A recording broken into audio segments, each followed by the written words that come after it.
Back at it again. Welcome back to Beyond the Game with yours truly, Juicy J. Yeah, and we're back. Listen, to all my new subscribers, guys, thank you so much for joining us. I hope you guys enjoy your time here. And to my already existing subscribers, guys, thank you so much for your love and support. And yeah, we're back with another episode which promises to be a very tasty and juicy one. You'll get why I just put that in there just now.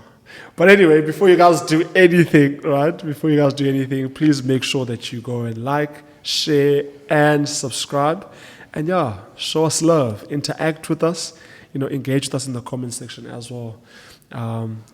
Without further ado, guys, let's get into it. Right, listen, today, it's gonna be as I said, a tasty and juicy episode. All right, I have the honor of sitting down with one of my best friends. We've walked a long road together, right? And actually, one of the reasons why I have the name Juicy J today, I think I've been telling people about this on my social media. Why Juicy J? Why? Here's the reason why. Long dreads, bit short for an average guy, but stocky and all that type of stuff. Muscular guys as well. I think I like muscular guys on this podcast. But anyway, a former Madiba's rugby player in the Varsity Cup as well, a former professional union player as well, and currently a coach and my life coach as well, Mr. Athi Mayinje. Brother man, welcome, bro. Juicy J, see ya. What do I say? Chwat? You don't even know what to say. You're the reason why I got the name Juicy J. You know that? I kind of figured. It's one of my superpowers, giving people nicknames. It's one of your superpowers. Well, that is your superpower. You gave me you don't even remember how that name came about, but you actually gave me that. Yeah. But it was inspired by you. Shall I remind you? Or do you remember? I think I kind of have an idea. Yeah. Actually, let's hear your version. My version, eh? So that the people can actually align my version of the story with yours. Yeah, I think my version would probably align back to school days. Okay. So in school days, when someone was big in the opposition team, and we will understand, the culture of Eastern Cape schoolboy rugby, and when we understand, we'd always used to hurl abuse at the opposition team, and whenever there was a big guy that would walk by or would throw in the line out, we'd go juicy, juicy, juicy, juicy, juicy, juicy.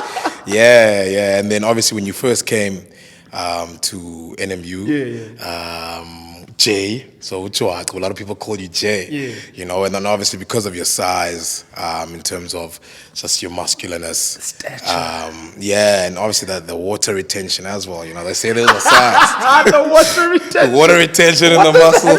Huh?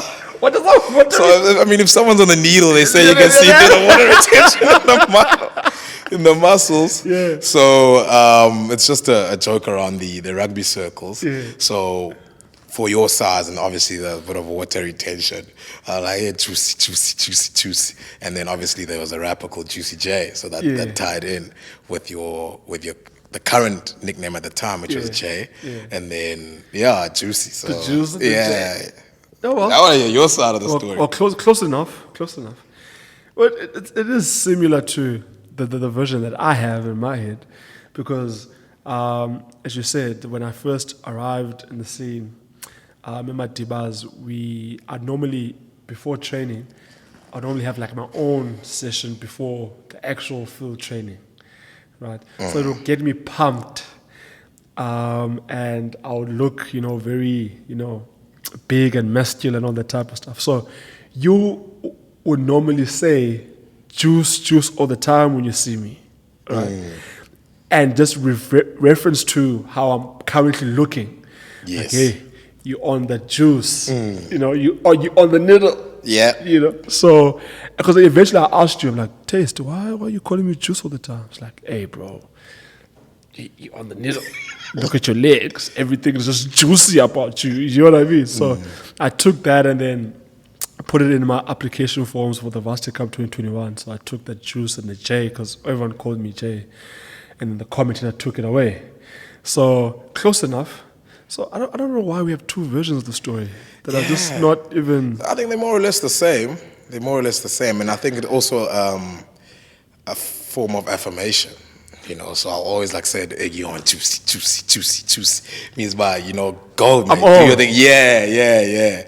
And I think at school there was also a guy who was also quite big, similar build and size to you. And whenever they'd kick a ball, play the similar position, eighth man.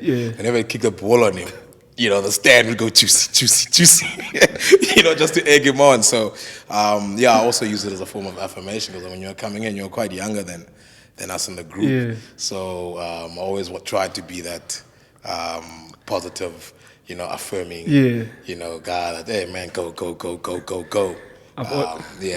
I've always been juicy, guys, so I guess you guys know. I've always been, positive affirmations. When you call my name, it's a good thing. So, enough about me for now. Let's dive into you a little bit, right? Because I know you personally for a really long time. So I just, for the sake of the people that are watching, the viewers out there, who is Athi Mayinje? I know you were born in Gqeberha, born and raised. Went to Grey PE. Yeah, that's called. Damn. But anyway. Nightmares. But you tell us a little bit more about Athi Mayinje. Let's get your background a little bit. And take us away. Yeah, so Athi Mayinje. So those are my full names. Born and bred in Gqeberha, Port Elizabeth. I was born in KwaZakele. I grew up there in my formative years. I was raised by a single mother. In my initial years, staying at my grandparents' house. And then my mother was fortunate enough to marry. And then we moved out of KwaZakele. We moved to Western George's Blue Water Bay area there, where I was fortunate enough to go to Blue Water Bay Primary. And through my sporting prowess, I was able to get an opportunity to go to Grey. And that's where my love for sport and the game grew. It didn't start there. I think the initial start for my love for sport was just formed at home. I think looking back on photo albums and pictures, you could see my mom was very strategic about it. The same way a young father, would let a son kick a ball. One of my first birthday parties, I was wearing Bafana kit. In my grade, ECD, what do you guys call it? I'm using work terms now. But they call it like not grade R, but pre that. What is it? They call it. Is it Crash? Crash, yes. Those Crash photo shoots. Why don't you know Crash? At work we use ECD, which is Early Childhood Development Center. Yeah. Damn. So, I even forgot the real word. Am I cringe? ECD. What's that again? Early what? Early Childhood Development. Yeah. Here we are. Crash. Yeah. So when I was at Crash, those photo shoots, I had on a Bafana 1996, shirt. My first proper big birthday cake was a soccer field with, So my mom was strategic about it, and then I learned to play every and any sport. Because you're on the street. You're playing soccer when it's soccer season. You're playing cricket when it's cricket season. Rugby wasn't something we normally played because of the access that we had to it was limited. Because SABC2 never really played a lot of rugby. We played a lot of cricket and they played a lot of soccer. So from there, my sporting prowess and love for the game started. And then at Blue Water Bay, it's where it grew. And then I went to Grey, from Grey to NMU. And then now I'm currently working for the Khaleesi Foundation, where I have the opportunity and the privilege to be able to give access and these sort of opportunities, to children that are coming from the Zwide, the KwaZakele, the New Brightons, the KwaMaxaki areas. So I think it all comes full circle. And yeah, All coming full circle, bro. that's basically who I am in a nutshell. Yeah, that's powerful, bro. Then, you mentioned that you're raised by a single mom, for quite a while. Well, predominantly all your life, I'm assuming. And then your dad, like, where was he, or where is he? I have two dads. So Okay. I have my biological dad, father, and then I have my stepfather, who I call dad. Okay. It's it's always something I look back on, and it feeds a lot into who I am, and how I think and how I operate. So my biological father, he was around. From what I remember growing up, I have my brother, from my father's side, not necessarily my mother's side. He used to live a street across us. Okay. Kwazakele. So my grandmother used to always take me. My grandmother used to always take me to his house, and my grandmother would obviously converse with his grandmother, and we would play, and that was my first interaction with my biological brother, on my father's side. Yeah. And then my father was around, so growing up you'd see him here and there, but not necessarily consistent. Okay. So even when I started at Blue Bay and I started doing well at sports, in athletics, cricket, rugby, you'd always see him, maybe bump into him at the shop, and he'd be like, "Yeah, your mother said you're doing well. She said you're running on Saturday. I'm gonna come and watch." And you get there, you run, you're hoping your dad's gonna be there, he's not there. And that became a constant, sort of happening to the point where I think my mother even stopped telling him that he's competing, he's doing this there. When we'd bump into him in the shops, he'd bring it up. When are you doing this? When are you doing that? And promise to go, but he wouldn't really show. Okay. And he has his own family. Okay. And it's just a weird dynamic that I barely go into. But I still have love. If I see him, I'll greet, have a conversation. I went to go visit him a few years ago. So trying to reconcile. So there's still that part within my heart that wants to reconcile, because fix things. Yes, I don't want to, sing the tale of what could have and maybe I should have. So that's still something I need to work on more and be more intentional about, because I guess, we just have to have that grace for everyone. We don't know what was happening or what he was going through, what pressures he had that made him, not just be able to be there for me. Distant. So there was that, and then there was my father, my stepdad. He came into the picture when I was around 7, and he was able to give that stability in terms of just providing, a 2-parent household. For a young boy, it's something that we underestimate, and the role that it plays in the development of a child. So he passed away a few years ago, and it was one of the saddest days of my life. But I think from that passing, a lot of life within me grew, because from there I knew, there's not a loss in this world that can ever have that sort of effect and that sort of impact and rise that sort of emotion out of me than the loss I've just suffered. So whatever happens to me in life, I know I can get up and I can go again, and I can take it with a smile, because I've lost bigger things in life. So that's the stories about my two fathers. Oh man. But then in that, you're saying that with your biological dad, are there still like conversations that you are planning on having with him now, or is just like a thing where you've probably just given up, or you probably wish he had done certain things differently when you were a bit young and you needed him to be there? I think with the conversations, maybe definitely. just to hear his side of the story. Because obviously I have my side of the story. Yeah. I have my mother's side of the story.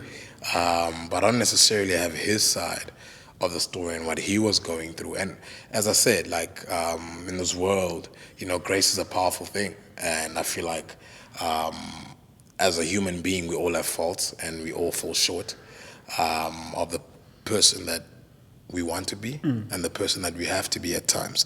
So, yeah, just affording him that grace to say, let's start afresh. Let's look at how we can do things better and how we can grow our relationship.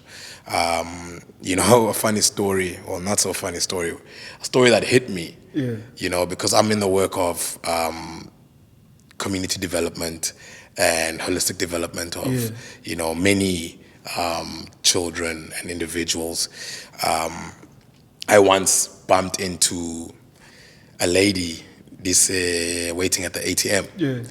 So this lady taps me on the back and she says, turn around. So I'm like, hi, sis. And she waves, and then she says, do you remember me?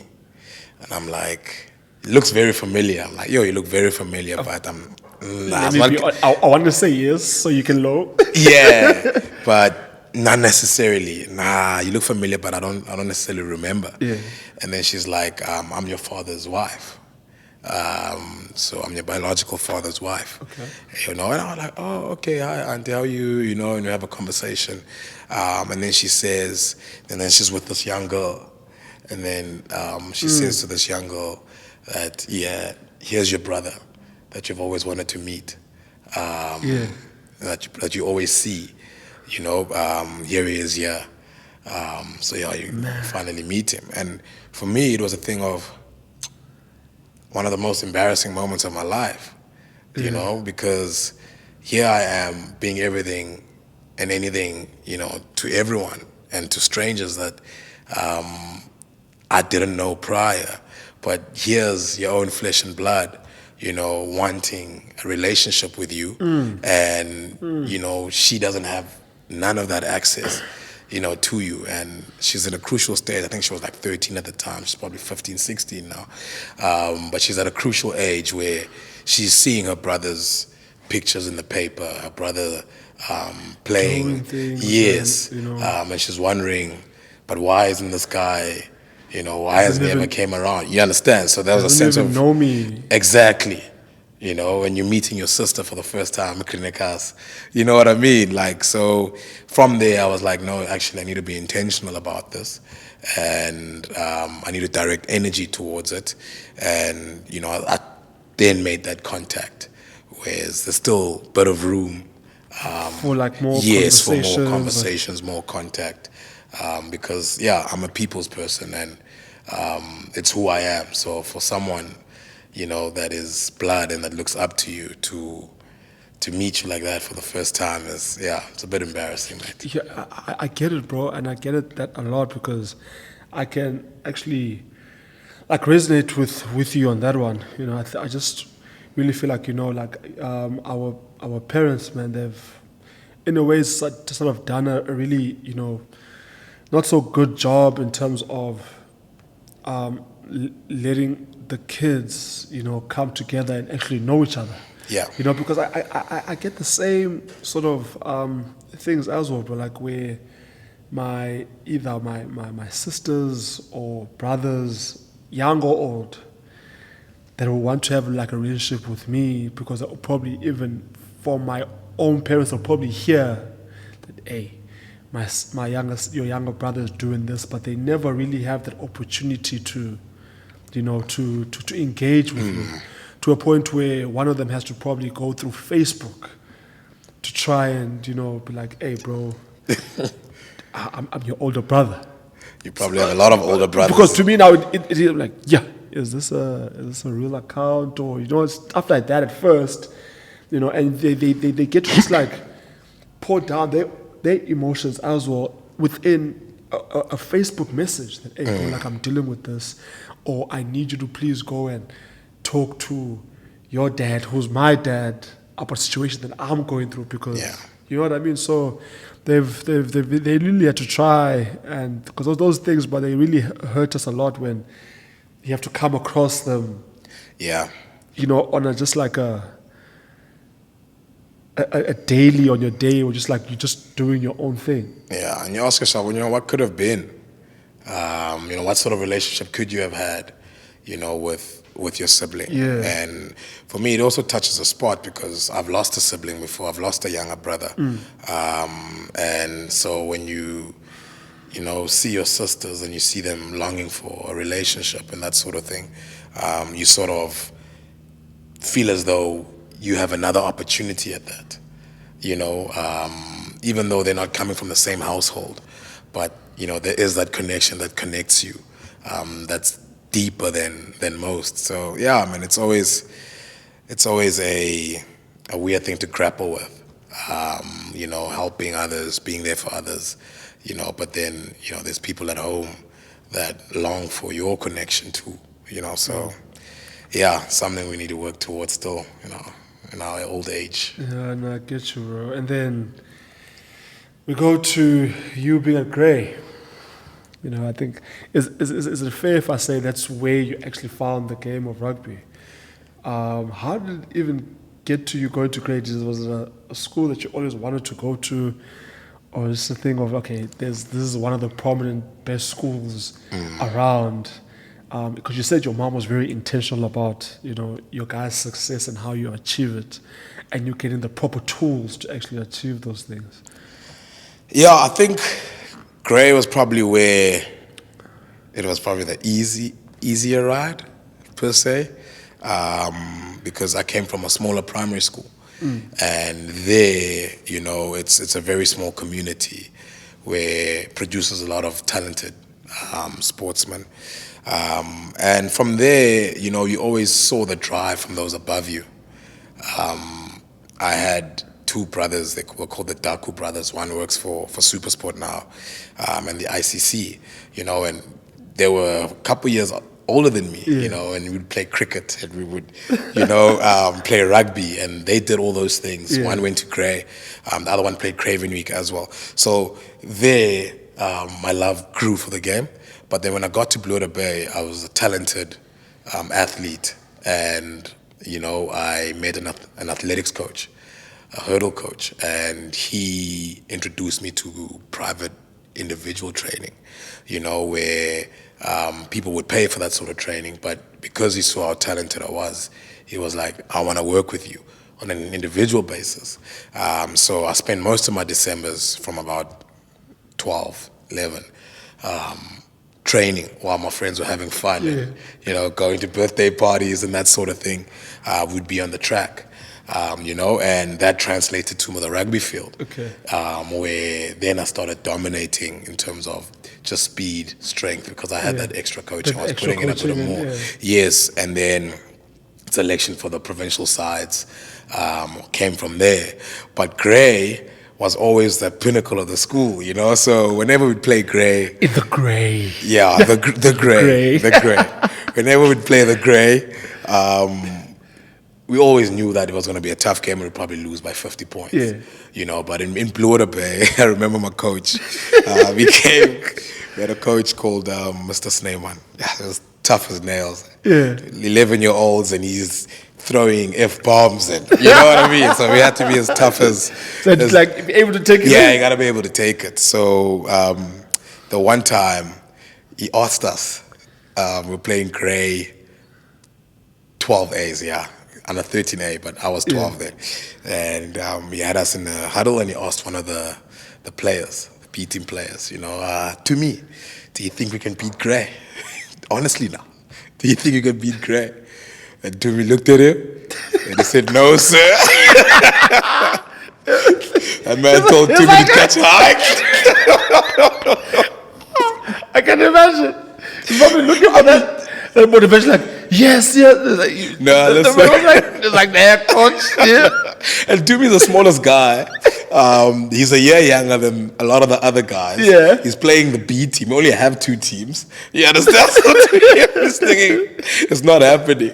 And Mr. Sneyman told him to go catch a hike. But, Really? And then, man. And then he motivated us. I remember him telling us, Grey doesn't like to play in Blue Bay because I feel there's thorns. You know, they don't want to get tackled hard. You know what I mean? Soft guys. Exactly. They want that soft grass. So when they come, we should be aggressive. And I remember that game. And I've worked with this coach for 5 years. So under 9, under 8 when I was 8, I played under 9. Under 11, I played when I was 9, when I should have been playing under 9. Under 10, I played under 11. Under 11, I played with him, same coach. Yeah. Under 12, played with him. So my whole primary school, I've been working with this guy. Yeah. He's never once gave me a compliment. Man, I've scored 3 tries, 4 tries. He's never once did anything good. I'm sure you knew that you have a big head. Mate. I'm sure you knew that. The one time I scored 2 tries, half time, brings everyone in, throws his board, or his book on the floor, points at me and he says, "Why the hell are you jogging on my field?" I'm thinking, I just scored 2 tries, bro. Beat me up. What do you want me to do? We up. Give me a Athi, you doing well. exactly. Speak, you know? Yeah, that's my boy. Nah. He told me Like, never, ever jog on my field. And I broke the line and I was jogging to go and score and put the ball down. Yeah. That's the time that I was jogging. There was no one chasing me. And then they kicked off again. They kicked off to me. And then I absolutely ran through everyone again.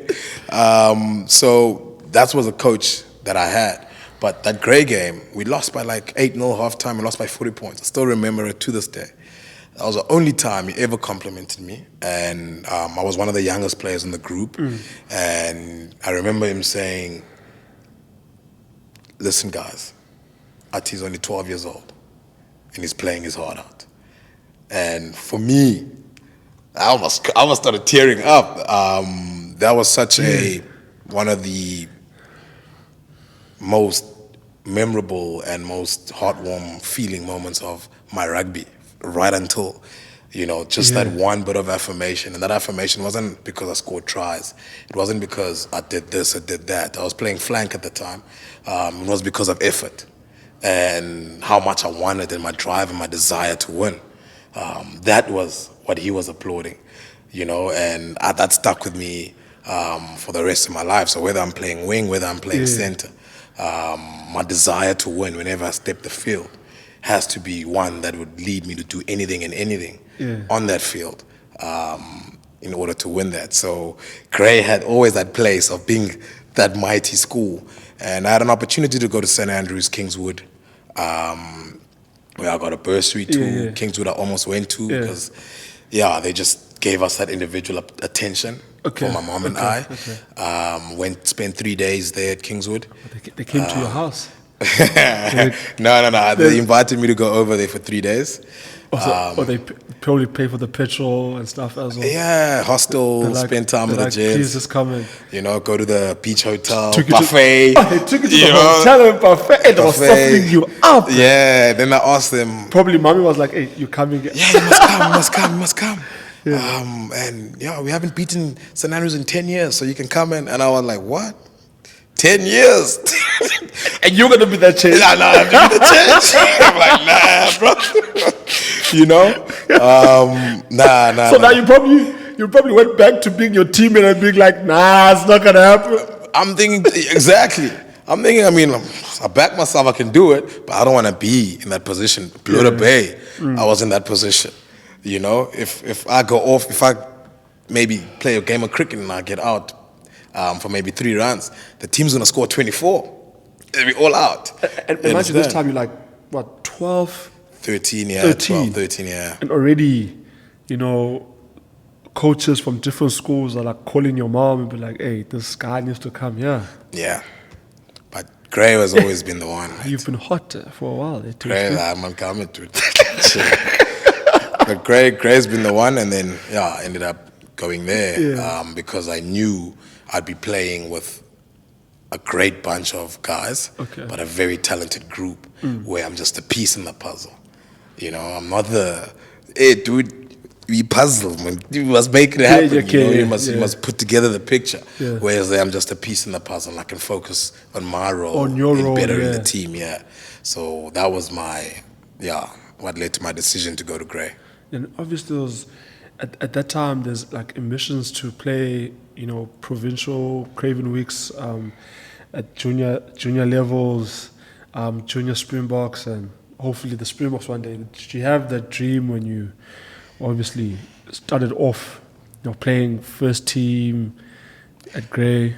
Yeah, I think obviously every young boy aspires to reach those heights, and I was the same. I mean, I felt like I've always been an outlier in terms of the sports that I participated in, and at Grey we were quite a successful team. Yeah, and I don't remember losing a game before under 16. So I played under 14. I got injured. We lost to Great Bloom that year. The next year, we drew against Great Bloom. We were unbeaten that whole season. I was able to play the whole season. So I hadn't lost in a Grey jersey until under 16. And the first game we played Paul Roos. And there was a young man called Herschel Yanchi, so I was making waves around that time. And I played flank. And I'm that sort of player. They tell us there's this new guy at Paul Roos. We had beaten Paul Roos 30 points in PE the year before. So obviously they got the checkbook out. And there was a certain Herschel Yanchi, so I was making waves that time, playing fullback. And I was playing flank at the time. And there was an opportunity where he was about to exit. And obviously I'm in the scrum now, so I'm thinking, ooh, lovely late tackle, I'm going to write this guy off now. Because that's just the way I was wired, you're the big guy. Let's have a chat. Let's see. Let's go about it. And then I went for the kill. But my other flank, I also went for the kill, and we ended up colliding together. And then I just remember being in pain. And then I remember looking up, and there's Herschel Yanchi's dancing around fair, doing a big swan dive. I mean, I looked up, and I just looked down again, mate. But safe to say, he went on to be a World Cup winning Springbok, so shout out to him. But from that tackle, I was out for 2 years. So now I went from shoe-in Grand Combe or shoe-in Cravenweek, grade 11, to do I even play this game? Will I ever play this game again? When you're coming back, no, 2 weeks. 2 weeks turns to 2 months. 2 months is 2 years with a knee injury. And to be honest with you, I put the dream away. I was scared that I wasn't even gonna get full colors, mate. That white blazer. I'm not even gonna get the white blazer. You're just gonna leave. Yeah, I'm just a normal oak that leaves with a plain blazer. And you don't like big normal? Exactly.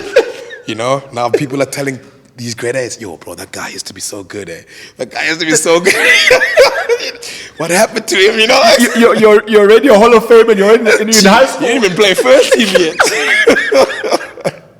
yet. So a lot of those conversations would demotivate, but a lot of them would motivate. There were people that would come and motivate you. And have a chat. Yeah, and then eventually in matric, I came back.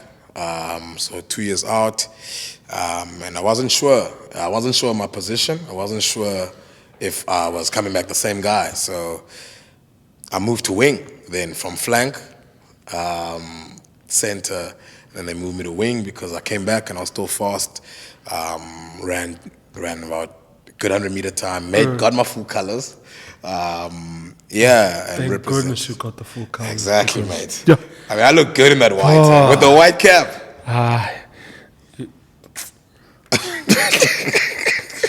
I look good in that white, mate. You just let him dress that time. Nah, I didn't have the dreads. Flayed. So the dreads came in after high school. Signature fade with the Newland Matiba line. Yeah, that was me, bro.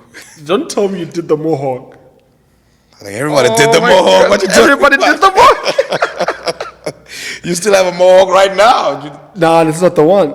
It's not the one. This is the short back. It's a different kind of one. Oh, okay. What do they call this fade? It's a high top fade. You don't even know the terms of these things. That's how young you are. We invented these cuts. You and who? Nah, back in my day, remember, boys? Hey, listen, you're right here behind me. Don't. Behind you. You right there behind me. But listen, man. And then you eventually got your white blazer. Everything was right with the world. Everything was right with the world, mate. And then we progressed down to Varsity Cup. Yeah. made Craven Week that year. Didn't even think I was going to do that. Got an offer to go to the Eastern Province Academy. Yeah. Where where we played. That was headed down by Robbie Kempson. Yeah, Robbie Kempson, ex-Queenian. And yes, ex-Queenian. Very important. Ex-Queenian. Yeah, no. Good things to say. How was your time there? It was good. I mean, that's where I got exposure to high performance training and also training as a professional. So 3 times a day, you got to learn a lot about just how the game is played, how the game is approached. And I got to work with Uplifting, so he was our coach at the EP Academy in the 19s. And then again, from there, we went on to win the Under-19 Currie Cup Premier Division, which is the first time in Eastern Province's history. And the year before, we won Craven Week, which was first time in over 40 years that Eastern Province won Craven Week. So again, coming from a place of being an outlier, you know, so every time I step onto a field, it's almost like a demand to win, you know, like the winning finds you, you know, like Man United back in the days. Fergie time, they talk about Fergie time. Like, United wanted the win, but the win found them. You know, the win was finding them. In Man City, you can say the same thing. The All Blacks, you can say the same thing. You know, all great outliers and all great teams, they find a way, but the way also finds them. Whether it's by the ref or whatever, but the way finds them. So that was a sort of mentality that I got from sport, going into any sphere of life. You know, that if you put your best foot forward, you know, and want to win, you know, even if you don't, the win will find you. So when I got to NMMU, it was a similar thing in the beginning. We went to the Varsity Cup Young Guns semi-finals. First time Madiba's won a Young Guns game. Was that our Young Guns team? We beat Marty's Athi Mayinje, 40 points. You know, Young Guns. And then we went on to lose to Ducks. We've been losing to that Ducks. Yeah, Ducks, bro. Oh my goodness. You know, so it was Ergies Neyman, Tinus de Beer, Duan van der Merwe. Yeah, imagine me against Duan van der Merwe, bro. I remember the one kickoff, I tried to tackle a guy, went solidly on the rubber. Next thing I'm on the ankles. Next thing I had to put the choke out. This guy's a monster, bro. You had to do whatever you got to do to get him down. Know, and Texas have always got in your number. Huh? They've always got in your number. Nah, listen. They've always got in your number. That was one of the worst games I've ever played as well. Which one? The one we played together? No. That's another one, that one. The Young Guns one. We were playing in Madiba's and it was quite windy. You know, and then there was injuries. And then coach put one of our scrum halves, who's the utility back, at 15. But he's one of those guys that does anything that he wants, you know? So you can't really trust him. He did one shaky thing. And coach was like, Get out. Taste, go to fullback. I'm thinking fullback. I've never played fullback. A year ago, 2 years ago, I was flank. Bro. Yeah. Now I'm at fullback. Now you're playing Tinus to Beer. And Tinus, I think he kind of sensed. But yeah, I rookie. Yeah, I'm not sure about this position. I came a bit close. And Madiba's was a lot of wind. And man kicked it up and under from the scrum. I think it was twirling like this. You know, it Up and under from where? From the scrum.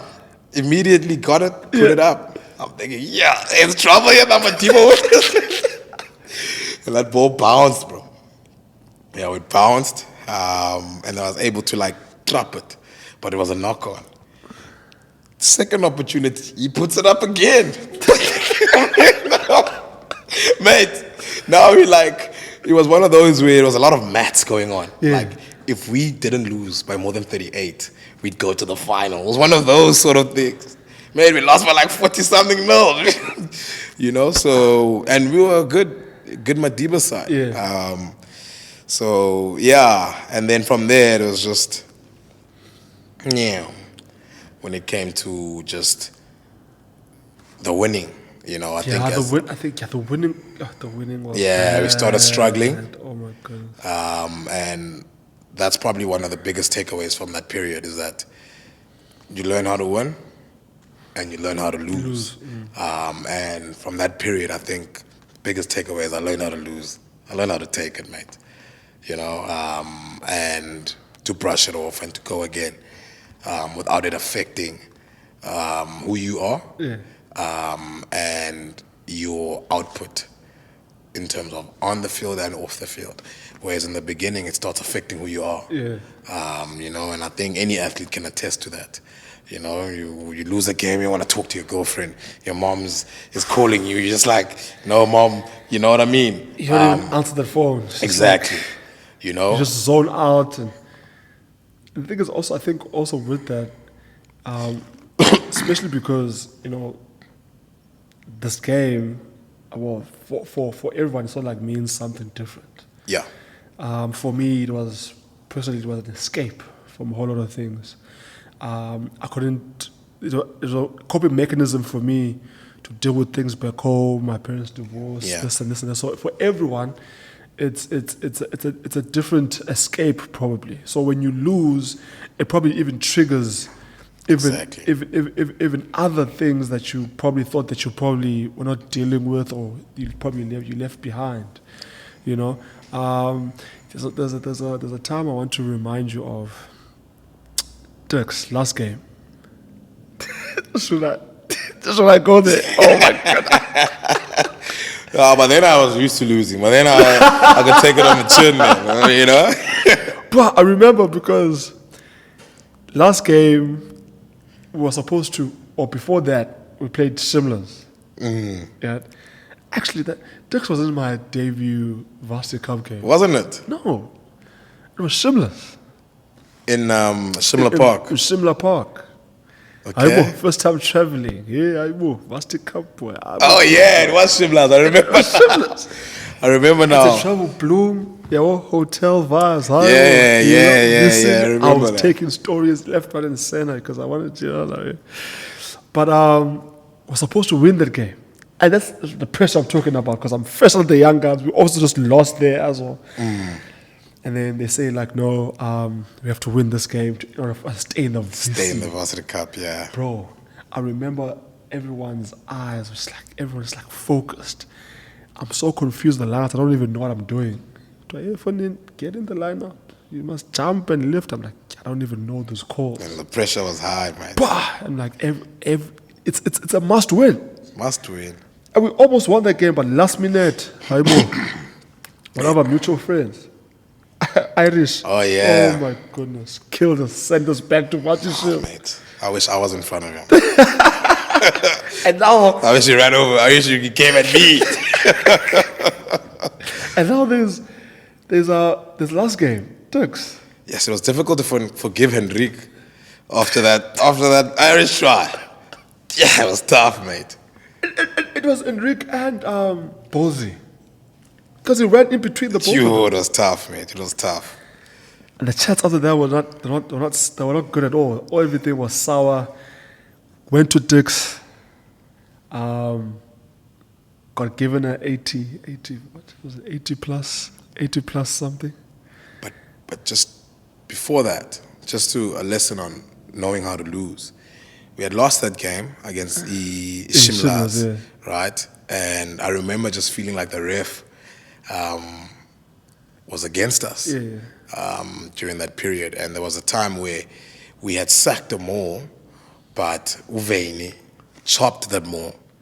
You understand? So as the guy landed, he went for his legs, and the maul collapsed. And the ref gave Veini a yellow card for no arms. And then there were a couple of calls after that, and we were trapped in our 5 meter. Mate, when that whistle blew, shook everyone's hand, got to the ref. You didn't shake the ref's hand? Fuming by the time I got. Did you shake his hand? Did shake his hand. Oh, gentlemen. You know what I had to say? I had to have my say, so I shook his hand, and I was like, thank you for ruining our careers. And then he said, what? That's what you said? Yeah. So what did you say? I said, thank you for ruining our careers. I said, what did you say? Thank you for ruining our careers. What did you say? And then something I regretted immediately. I said, thank you for ruining our careers. And then the ref called the coach, and then the coach had a chat with us. Yeah. And then I remember him saying, I don't know if any of the gents remember, "You're in big trouble, young man." And then I realized, you know what, I'd let myself down. And I'd let the outcome get the best of me. And yeah, I was distraught. Afterwards, I went to the ref. I went to the ref's cloakroom and just called him out. And then I apologized to him and just let him know that it's in the heat of the moment, and that, you know, I had no business. Emotions are high. Yeah, saying what I said to him. Emotions are high, especially after. Sent him a Facebook message as well. Really? Inboxed him, yeah. Found his name, inboxed him, let him know, listen, man. And from that on, like, my interaction with the ref, I always try to be positive. Okay. But again, it's coming from that part of learning to take a loss. And then we got to the Ticks game. That was even worse, mate. It was one of those where we needed to win to stay in. Whoever lost that game was going down to Varsity Shield. And Turks had recruited a couple of players from the first division, SWD, to come as first years, to bolster their squad. I remember that game. And then I remember you selling me down the drain there where I tore my hamstring. What did I do? Mate, exactly. You know a defensive structure. Mate, you're supposed to shadow. I'm calling you. Shadow. There was still, what is that thing at that time? Power plays. Where they take out two players. Two players from the opposition team. So now we're numbers down. And I remember you being on the edge. I'm normally next to you as the winger. Yeah. But now I'm my fullback because there's no winger. There's no fullback and nine. Yeah. So now I'm at fullback sweeping. There, Jay, shadow, you go and bite. They make the pass to that winger of theirs. The rest was history, man. They embarrassed you. Listen, man, I've never been rounded like that in my life. What did your hamstring come on? Yeah, mate. I remember you even posted on his Instagram. You did post it on his Instagram on the Monday. On the Monday, it's like, Instagram, Aina. Oh my goodness, that caption killed me. Yeah, no. If I see him, probably won't see him on the rugby field again. Is it the Creek was now? Yeah, listen. I wanted to play that guy so badly. I was gonna break his leg. I promise you. My instinct was, I'm gonna break this guy's leg when I play against him again. Every time I see him for the Greek class, I'm like, I think of you. I'm like, oh, he's quick, mate. I'll give him that. I remember thinking, let me give him the outside. He's not gonna go around. And then I start give him the outside. And then I start seeing, hey man, this man is quick. Then I start looking at the legs for the ankle tap. Then all I'm seeing is. And you said you couldn't catch him, you're like, And then when I went for the ankle tap, that's when the hamstring went. Did it really go, or did Nah, listen, it went, man. Then the whole stadium went crazy. The whole stadium went crazy after that. But it went. Oh, man. Then I casually limped off to the bench. Just gave him the signal, it's done, man. This is done now. Yeah, it's done. Let's go back and play some club rugby. We're done here. Nah, and after that, I didn't want to play rugby anymore. Really? Was it there that you this your hunger for the game started like depleting? Yeah, I think at that time, remember, what is the whole university? The whole university is saying how big of a loser the Varsity Cup team is. Oh, that hurt. You know, everyone is saying that.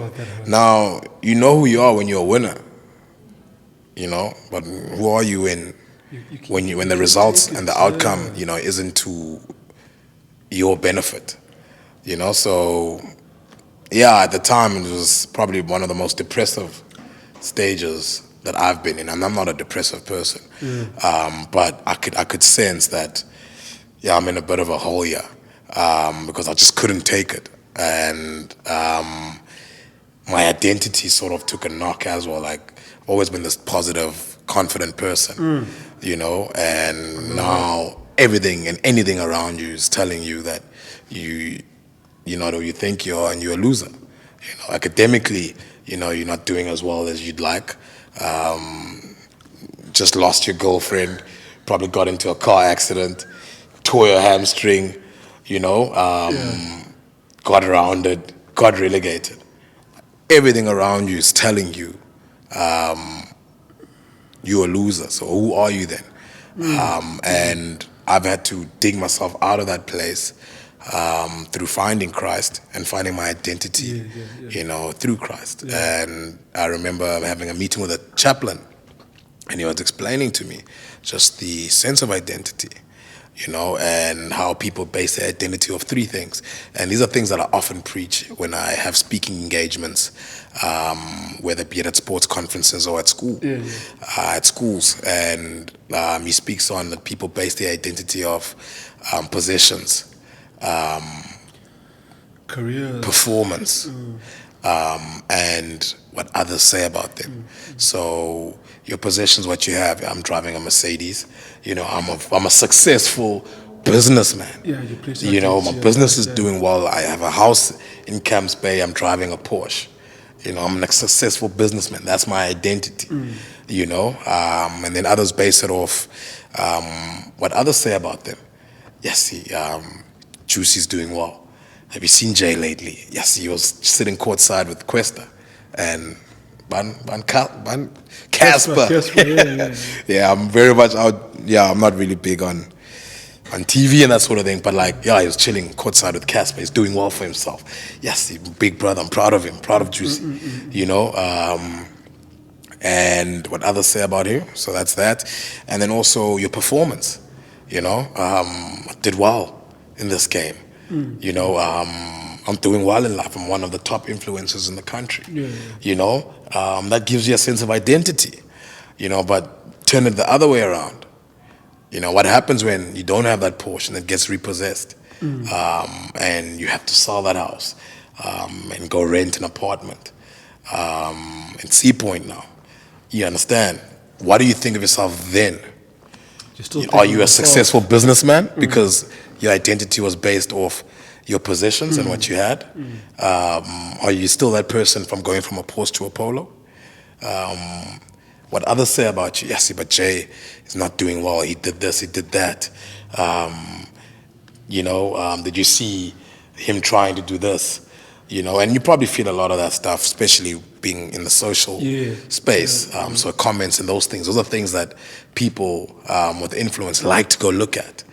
So what is your sense of identity when the first 6 comments are all negative? Exactly. What does it say about that post? What if you go there proclaiming your love for your girlfriend or your love for God, and the first 6 comments are all negative? Does it change your perspective still? Exactly. So who are you then? When people's perception change of you? Are you then going to be Juicy J, the loser that got Madibas relegated? They don't say that, do they? but rough.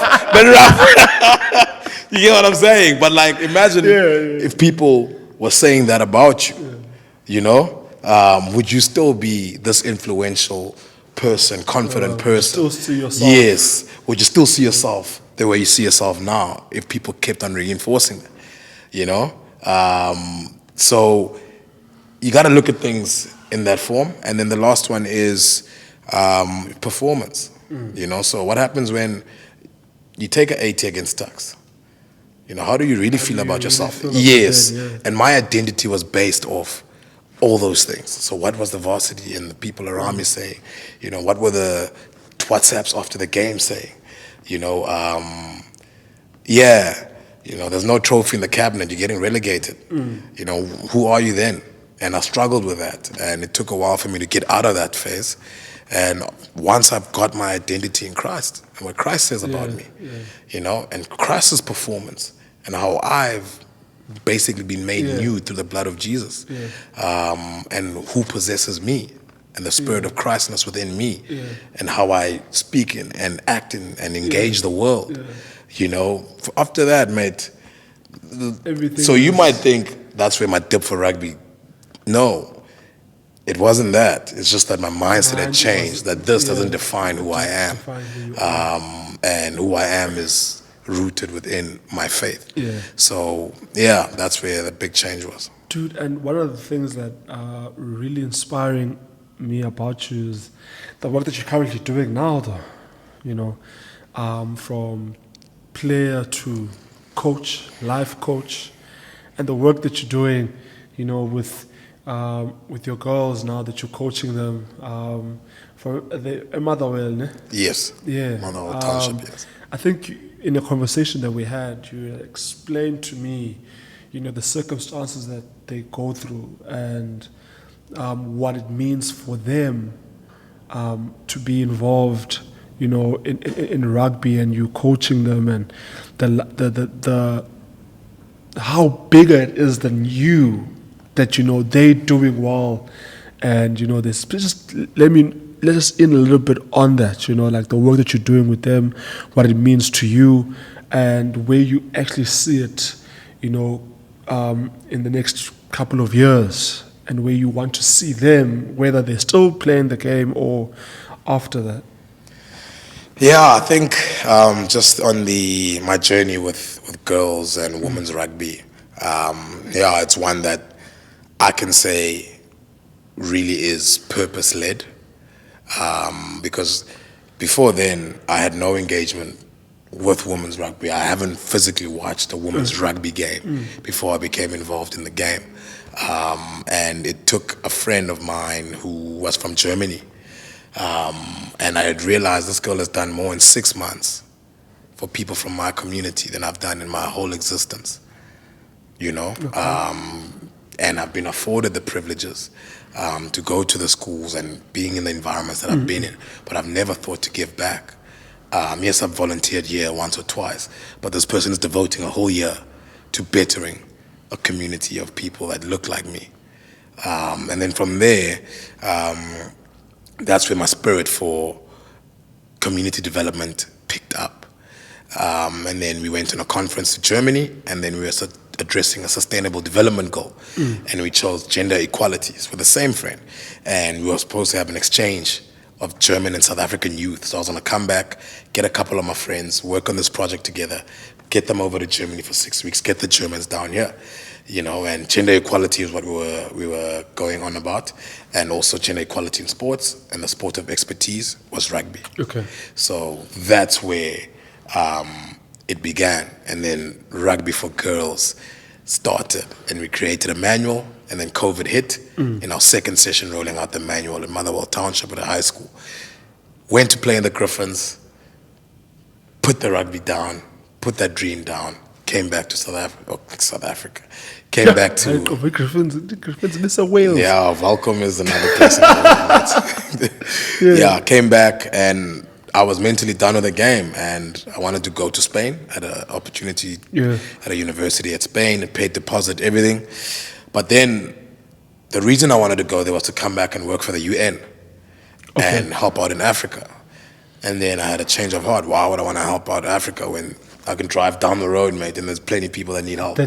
Yes, and then COVID, most sporting programs, everything stopped. Majority of schools in the township don't have sporting programs. So that kid, if Athi went to a Fumisukoma or a Msengeni at the time, or Isaac Boy at the time, he wouldn't have access to the game. He wouldn't know he had this talent that would give him these opportunities and these choices in life. You know, so I was like, no, man. Ball, couple cones, go to a school. Can I come here once a week and assist? Yeah, I have this manual. It's girls rugby. You know, as much as African people and black people have been marginalized, women have been constantly marginalized across society in all races. So it's like, comes back to that saying, one of my favorite sayings, never bring sand to the beach. You know, I'm a rugby player that's put the rugby down. Where's the space I'm going to go into? I'm already coached at PSL, I'm already coaching at Grey. But that's bringing sand to the beach. I'm just another old boy that's, you know, giving back to that system. You know, so where can I bring value? Where have people been marginalized? In the townships. Where have people, which group of people have been marginalized? Abandabamnyam, black people. You know, which group in terms of demographics have been more marginalized? Women. So I'm like, okay, cool. Let me pick up this ball and a cone. let's see what I can do with girls rugby. Started with young girls, 9 till about 12, 13. Then I moved over the next year into the high school. Mate, and it's really changed my life, I guess. I left coaching at Grey. I left coaching at Pearson. I was getting paid to coach. At the big schools, yes. And getting all the nice money all the and perks, stuff like that, all the kit and all that sort of thing. And I'm like, you know what, I'm going to fully focus on these girls. And, the program that we started is called Rugby for Women Empowerment. Which is... Rugby for Women Empowerment. Yes, which is using rugby as a vehicle to holistically develop the girl child and the teenager. So we do that through a variety of ways. So career and psychosocial support, literacy support, and also quality and consistent uniformed rugby coaching. And one of the first things when I went to a sports psychologist, this was after that varsity cup thing, mate. Started seeing a sports psychologist because I'm always looking for ways to get better. And I reached out to him a few years after, and I was telling him I'm going into the space and that sort of thing in one of our sessions. And all he said was, the best thing you can do for these girls is be consistent. Because in their whole lives, there's been inconsistencies.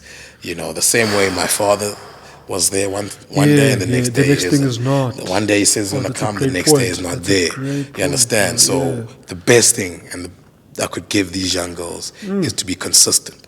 So they know if Monday to Thursday, you're there. Coach is going to be there.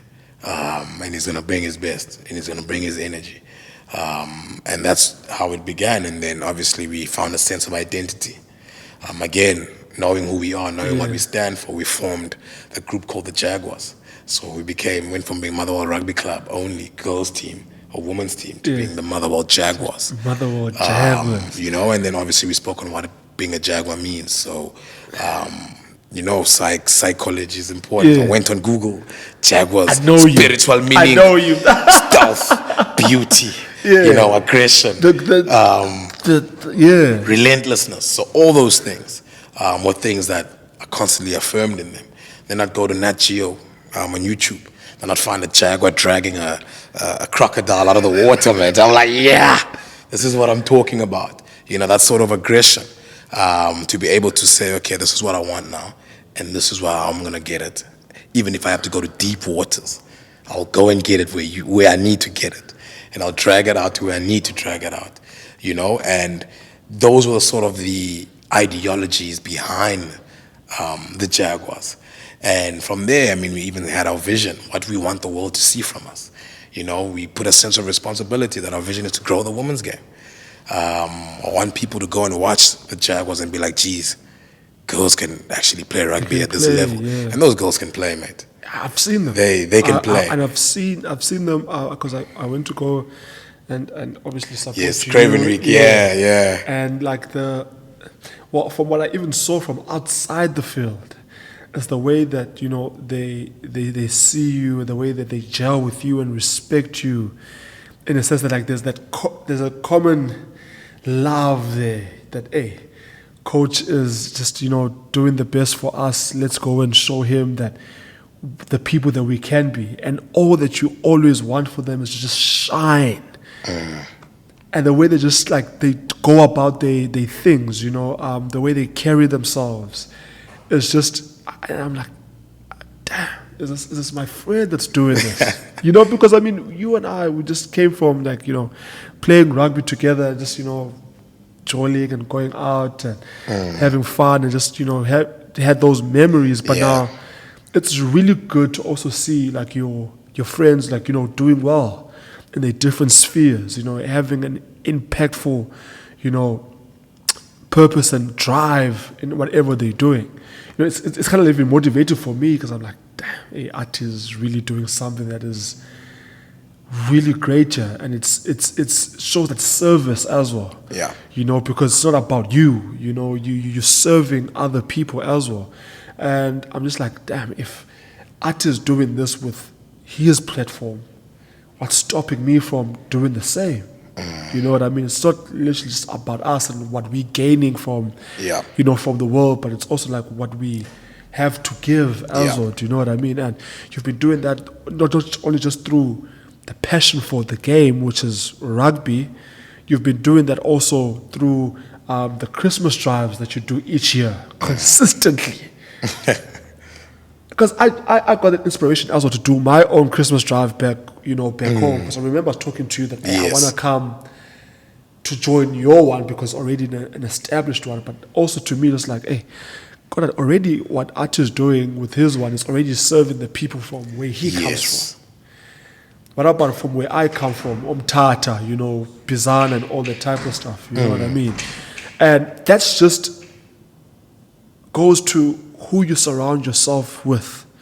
The people that you surround yourself with, are you able to learn certain things from them? Are you able to, you know what I mean? So that's what I've been learning from you all this while. I'm like, this guy is really doing something great with, his calling and his drive, and I want to just acknowledge you for that, bro, and just encourage you to keep on going, because I'm sure there are days that you're like, I don't want to pitch up today. Yeah, listen. I don't want to go to training today. I don't show up, but you always do, And I love how your mom also supports you in this, because she's always there. She's always, driving to Joburg, Cape Town, in support, not only just for you, but for those girls as well. Yeah. You know what I mean? And that's why they say it takes a community. Takes a village. Takes a village. Yeah, community, village. Yeah, same thing, bro. Okay. Takes a village to, help these kids grow, bro. And I want to really commend you for that. I've been raving about your work all this time, and I'm glad that I actually got you here and we can actually talk about it, and people can also know, do you know what I mean? That, hey, listen, because there's opportunities everywhere, bro. Yeah. And I think now with the Blue Bulls women's team, it's the first ever professional contracted team. So they have things to aim for. Yeah. That, hey, we can actually achieve, great things as well. Yeah, and I think it goes what you're saying now about the Bulls. Remember, a lot of them are in school. Yeah. And a lot of them come from a community and an environment that when you dream too big, we are pop. Yes. Yeah. When you carry yourself a certain way and you have a good positive image and a lot of self-worth, the environment alone and the people around you, are quick to invalidate that feeling. And is another reason why we had to bring in an identity, a vision, and a culture. Culture is what you want to see within yourself. Yeah. Vision and identity is what you want to bring to the world, what the world can see from you. So one of the major things is for them to see themselves beyond their environment. At the present time. So the things about the Bulls being the professional setup, the things about when they're in first year, second year, third year, where the state of rugby is going to be, those are things that they constantly have within their minds.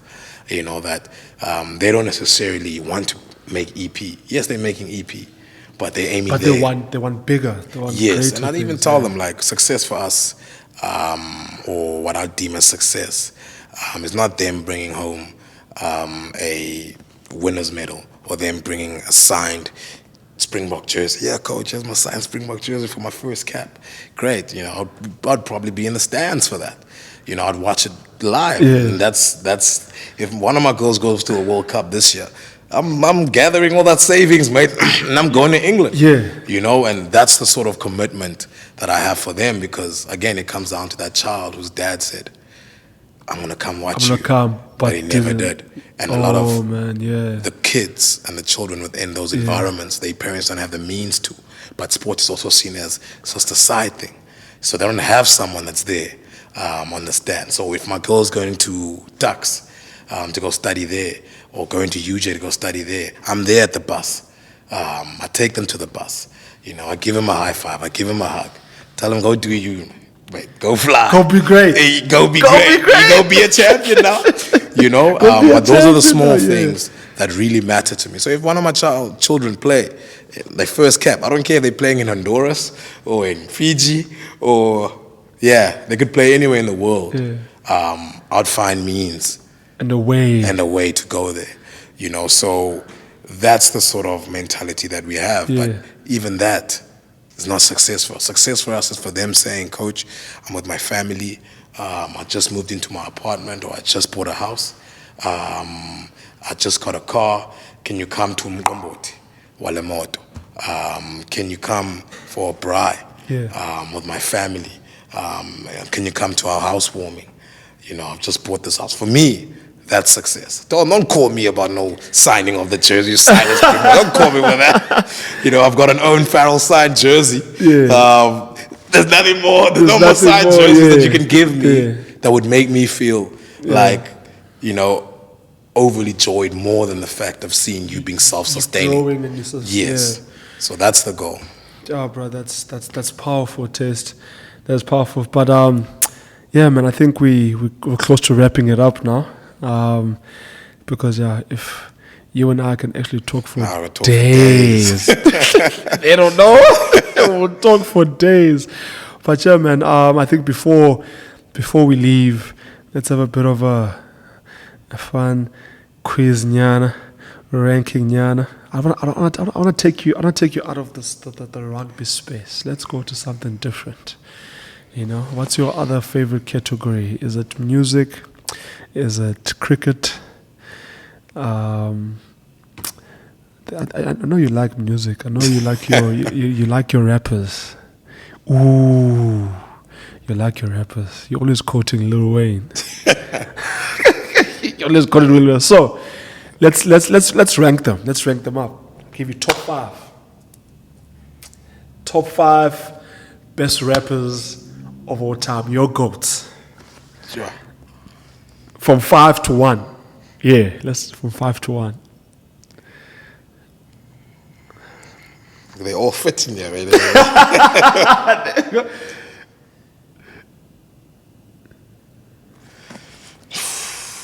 Yeah, number 5. J. Cole. Ooh, okay. Give it to Cole, just for his messaging. And, you know, he's upcoming. He's coming up, yeah. Mixtapes, all of that. Number 4 would be Eminem. I'm giving it to him. Just pure genius. Lyrical content could be questionable in terms of just the aggressiveness and how he was able to tap into people's emotions within that time, and the sort of, mate, Eminem, if you think of Kim and you think of Kim Mathers, I don't know if you know, I don't know if it's before your time, mate. But Kim Mathers, Eminem's ex, and the songs that he made for her, mate. Genius, but messaging. But I'll still give him number 4. Number 4, okay. Yeah, number 3.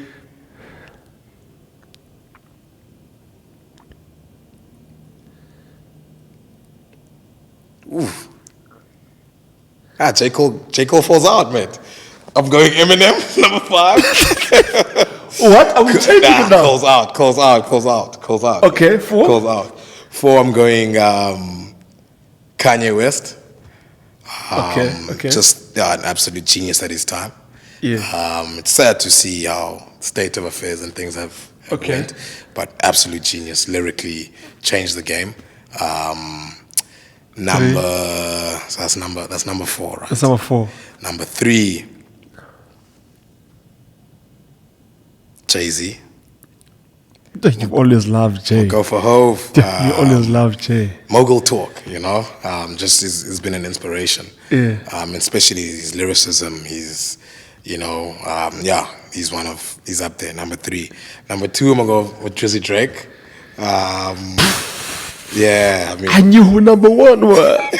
I would go with Drizzy Drake, but yeah, best rapper alive. F baby, you know, never get the baby.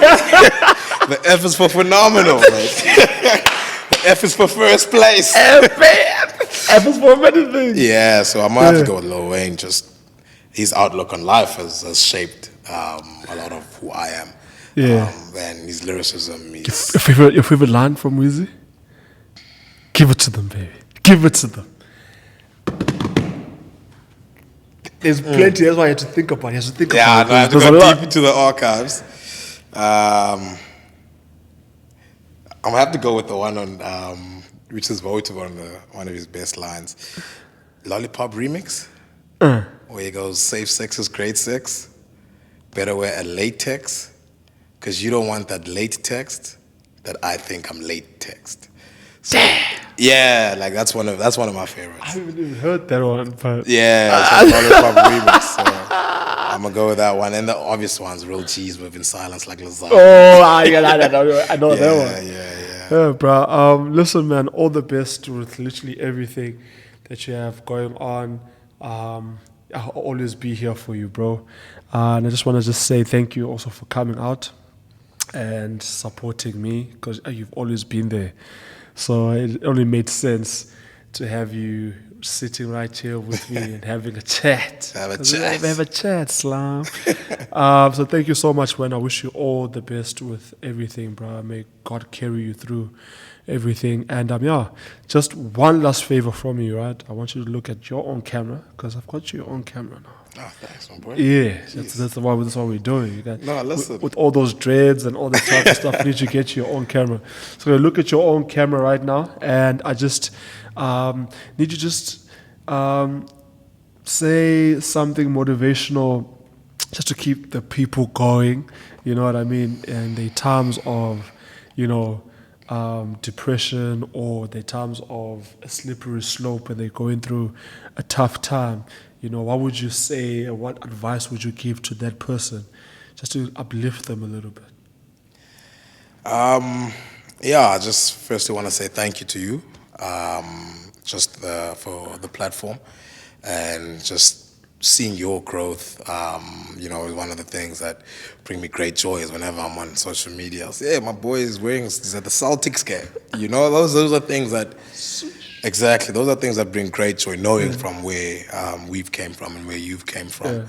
And to be able to then come back and be able to give a platform, to those that have been there with you and, that have grown with you.